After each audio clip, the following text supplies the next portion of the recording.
Okay, so this is a Renault Zoe ZE40. This is a 66 plate, 2016, so first of the ZE40s. It's got an interesting issue that overnight it seems to be losing some charge. So this was kind of observed a few weeks ago, first of all, where it lost sort of 10-15 miles overnight, and we just thought, okay, maybe maybe it was a bit cooler in the morning and it sort of recalculated. But over this previous weekend, literally from Friday night to Saturday, the car was parked with about 10 or 12 miles range. And then when the customer got back in it, it literally was on limited performance, 0 miles, 0%. So it does seem there's a bit of an issue. And the customer also happens to be my wife, which means obviously it comes first before those two Zoes. Yeah. So what is going on? So I kind of suspected maybe we had a weak cell. So when they got back and it was relatively low, I looked at all the cells and they were really closely balanced. And they are closely balanced now, although it's not mega low. It's on about 25% charge. So yeah, this car's done nearly 108,000 miles, so expect it to be a bit tired. But yeah, maybe this is just a symptom of a slightly more tired battery.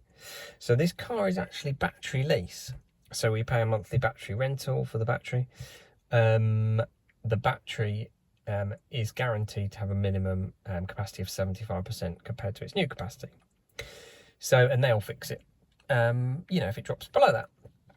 So why am I bothering to look at it if it's battery lease? Well, kind of partly just because I'm interested in these things, and that's why I work on EVs for a living. But also because if there's something wrong with it, if I know what it is, when I take it to Renault, I kind of know whether what they're telling me is correct. So if we have a look at the diagnostic machine, and then basically we'll have another look in the morning. The car usually gets charged every night. Tonight it's not going to get charged, so we'll see what it looks like in the morning. And it's just gone to sleep. So let's just work it out. So yeah. So this is the diagnostic machine. So traction battery is currently 82%. So can't take it in and get them to fix it based on that. And it says lowest cell charge 24.4%, highest charge 25.8%. So we've got 1.4% between. It's kind of lowest and highest. Not a lot. I always think some of these are quite interesting. So 25% charge is 30 degrees, quite warm. Traction battery's done 173,000 kilometers. I always think this is quite cool. Cumulative energy when discharging. So this 40 kilowatt hour battery has had over 35,000 kilowatt hours drawn out of it, which I think is pretty impressive.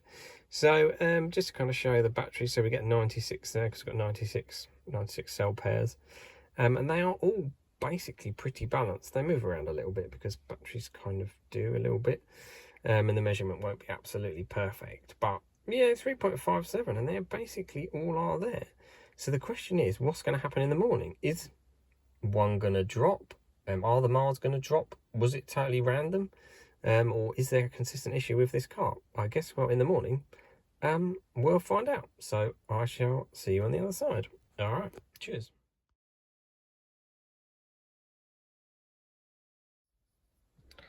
Okay, well, thank you to my son for the night lapse of the sun going down.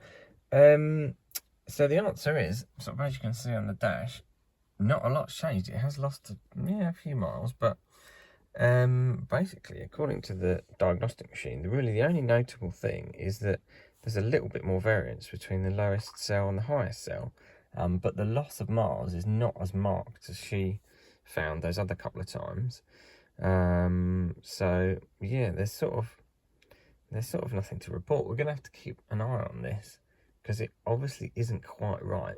Maybe it's the difference when she's doing public charging, so the battery's been charged a lot faster and is potentially a lot hotter when she parks up, and also potentially parking at a much lower. She was at the sort of 10-12 miles and it went down to 0. So, and obviously 10-12 miles can't be 0%, it's impossible. So yeah, there's potentially something a bit odd happening there, maybe when it gets warm. I've looked through all the battery voltages, and they are all, just basically as they were yesterday, 3.57, little bit of variance, but yeah, basically it's it all seems okay. But yeah, she has quite a long commute, so she's going to keep hammering it around in this car, and yeah, something's going to happen eventually, so we will see. All right, cheers.